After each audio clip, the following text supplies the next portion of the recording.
भक्तों, ओम नमः शिवाय। श्री शिवाय नमस्तुभ्यम। जय श्री महाकाल। जी हाँ भक्तों, 19 अगस्त को आपके जीवन का सबसे बड़ा दिन होने वाला है।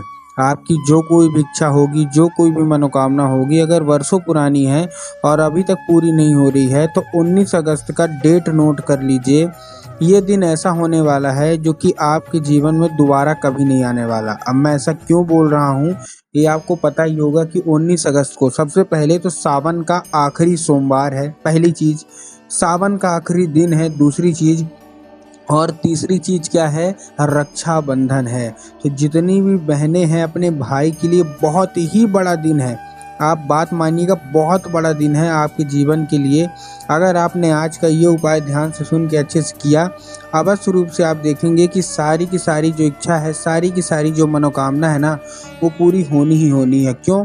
क्योंकि आपको एक नहीं, दो नहीं, पूरे तीन ऐसे दिन मिल रहे हैं, ऐतिहासिक दिन मिल रहे हैं जो कि आपके जीवन में दोबारा कभी नहीं आने वाले। पहला तो सावन का महीना, वो भी आखिरी दिन, बहुत बड़ा दिन होता है, ठीक।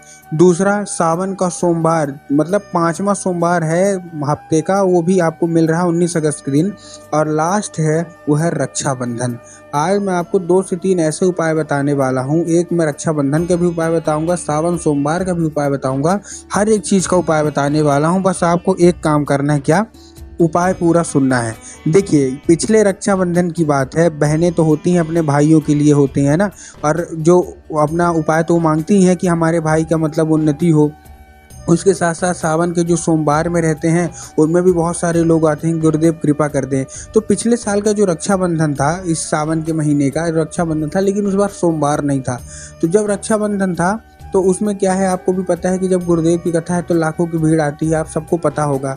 तो गुरुदेव की कथा में लाखों की भीड़ आई, गुरुदेव की कथा चल रही थी। इसके बाद मैं आपको उपाय भी बताऊंगा, पहले ये जो मैं बता रहा हूँ वो सुन लीजिए। गुरुदेव की कथा चल रही थी, गुरुदेव की कथा में लाखों की भीड़ आई। जैसे कि आपको पता है कि गुरुदेव की कथा में लाखों की भीड़ आती है। अब जब गुरुदेव की कथा में भीड़ आई तो वहाँ ज्यादातर जो भक्त होते हैं वो क्या करते हैं, पत्र लिखते हैं। किसको लिखते हैं? गुरुदेव को पत्र लिखते हैं। गुरुदेव तक अपनी जो मनोकामना रहती है पत्र के द्वारा पहुंचाते हैं।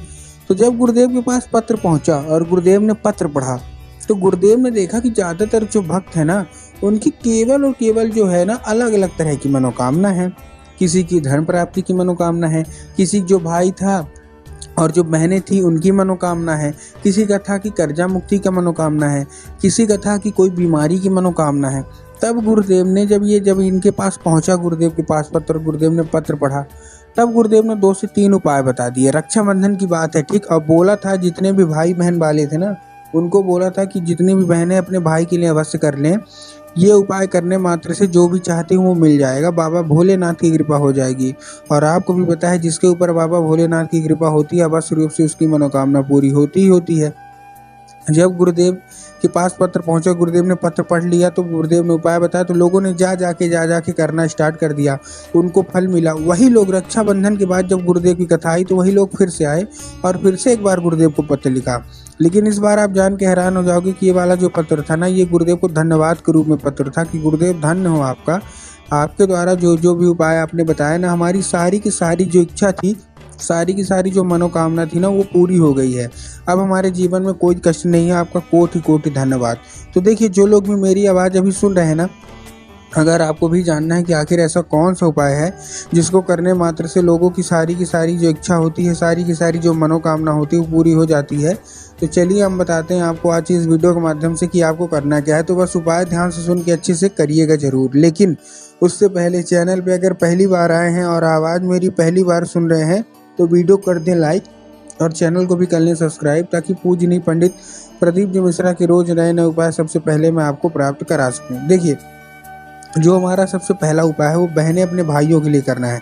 आपको रक्षाबंधन वाले दिन आपको करना क्या है, 19 अगस्त को आपको एक लाल धागा लेना है, ठीक। लाल धागा ले लिया, लाल धागा लेने के बाद पहुंच जाना है कहाँ, सीधा सीधा शिव मंदिर। अब लाल धागा जो कलावा होता है ना, वो भी आप ले सकते हैं कि लाल धागा जो कलावा होता है वो आप ले लीजिए। लेवे जो हाथ में बांधा जाता है, लेने के बाद पहुंच जाना है कहाँ, सीधा सीधा शिव मंदिर। अब जैसे आप शिव मंदिर पहुंचेंगे, ठीक, आपको क्या करना है, दक्षिण दिशा में खड़े होना और उत्तर की ओर अपना चेहरा कर लेना है। अब देखिए, दक्षिण और उत्तर में ना बहुत सारे लोग कंफ्यूज होते हैं कि दक्षिण क्या है, उत्तर क्या है। हमको थोड़ा साफ साफ बताओ। तब गुरुदेव ने साफ साफ बताया है कि आप जिस भी शिव मंदिर जा रहे हैं उस शिव मंदिर का जिधर साइड जलाधारी होगा आपको अपना चेहरा उधर साइड करके खड़े हो जाना है। ठीक, खड़े हो गए। खड़े होने के बाद आपको एक नाम लेके, कौन सा? महादेव का बहुत ही सुंदर सा नाम है, श्रम्भेश्वर महादेव। तो बस आपको करना क्या है, आपको श्रम्भेश्वर महादेव का नाम लेके उन्हीं का स्मरण करके आपको चुपचाप से क्या कर देना है, आपको अर्पित कर देना है बस। पूज्य गुरुदेव कहते हैं कि अगर आपने श्रम्भेश्वर महादेव का ये उपाय कर लिया, अवश्य रूप से जो भी इच्छा है, मनोकामना है, वो पूरी होगी ही होगी। अब अर्पित करने के बाद महादेव से उसको औषधि के रूप में भी मांगना है। ध्यान रखिएगा, क्या मांगना है कि महादेव कृपया करके हमको इसको औषधि के रूप में प्रदान करिए। औषधि के रूप में प्रदान करने के बाद वही कलाई में आपको क्या उठा लाना है और अपने भाई की कलाई में उसको बांध देना है। पूज्य गुरुदेव कहते हैं कि उस मतलब जो धागे के जरिए स्वयं महादेव आपके घर में प्रवेश करते हैं और आपका जो भाई है उसकी भी किस्मत चमक जाती है। ठीक है, ये था हमारा पहला उपाय रक्षाबंधन के लिए। अब देखिए, अब है तो सावन सोमवार भी, मतलब महादेव का जो दिन है सोमवार, वो भी सावन का उसका आखिरी दिन। तो चलिए उसका भी उपाय बता देता हूँ। ये धन प्राप्ति और कर्जा मुक्ति का बहुत ही बड़ा उपाय मैं बता रहा हूँ। अगर आपके जीवन में धन की कमी है और कर्जा नहीं मतलब चुक रहा, तो ये उपाय बता रहा हूँ। इस उपाय में आपको देखिए करना क्या है। इस उपाय में आपको सिंपल सा लेना क्या है, 1 लोटा जल लेना है। 1 लोटा जल के साथ 7 बेलपत्र चाहिए और 7 बेलपत्र के साथ क्या चाहिए, जैसे 7 बेलपत्र आपने ले लिया, आपको 2 से 3 बूंद गंगा जल चाहिए। 1 लोटा जल, 7 बेलपत्र और 2 से 3 बूंद गंगा जल। जो 1 लोटा जल है, सबसे पहले आपको ध्यान रखना है कि जो 1 लोटा जल है वो तांबे के लोटे में होना चाहिए। किस में होना चाहिए? तांबे के लोटे में। बहुत सारे लोग क्या करते हैं ना, स्टील के लोटे में ले लेते हैं, जो कि पूर्णतः गलत है। आपको स्टील के लोटे में नहीं लेना, आपको तांबे के लोटे में लेना है। ले लिया। लेने के बाद आपको क्या करना है, जो जल है आपको अपने घर का होना चाहिए। इस चीज़ का भी ध्यान रखना है। बहुत सारे लोग जाके मंदिर परिसर से ही जल ले लेते हैं, घर से खाली लोटा लेके जाएंगे और ले जाके मंदिर परिसर से जल ले लेंगे, तो जो कि गलत है। तो आपने क्या किया, अपने घर से जल ले लिया, उसमें 2 से 3 बूंद गंगा जल मिला लीजिए। मिला लिया।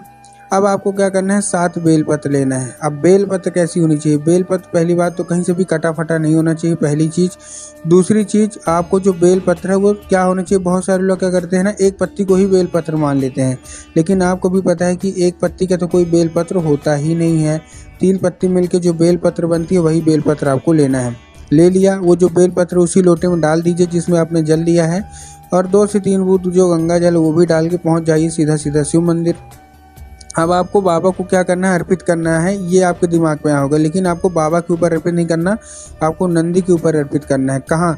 नंदी के एक आगे का एक पैर होता है जो कि उठा हुआ होता है, तो आपको नंदी के पैर के ऊपर नंदीश्वर महादेव का नाम लेकर अर्पित करना है, मनोकामना मांगना है। और बेलपत्र ध्यान रखना है कि बेलपत्र अर्पित ना हो। जैसे ही जल अर्पित हो जाए तो बेलपत्र उठा के बाबा भोलेनाथ के शिवलिंग पे फिर से रख देना है। 1 से 1.5 महीना रुक जाइएगा, आपकी सारी की सारी इच्छा मनोकामना अवश्य रूप से पूरी होगी ही होगी।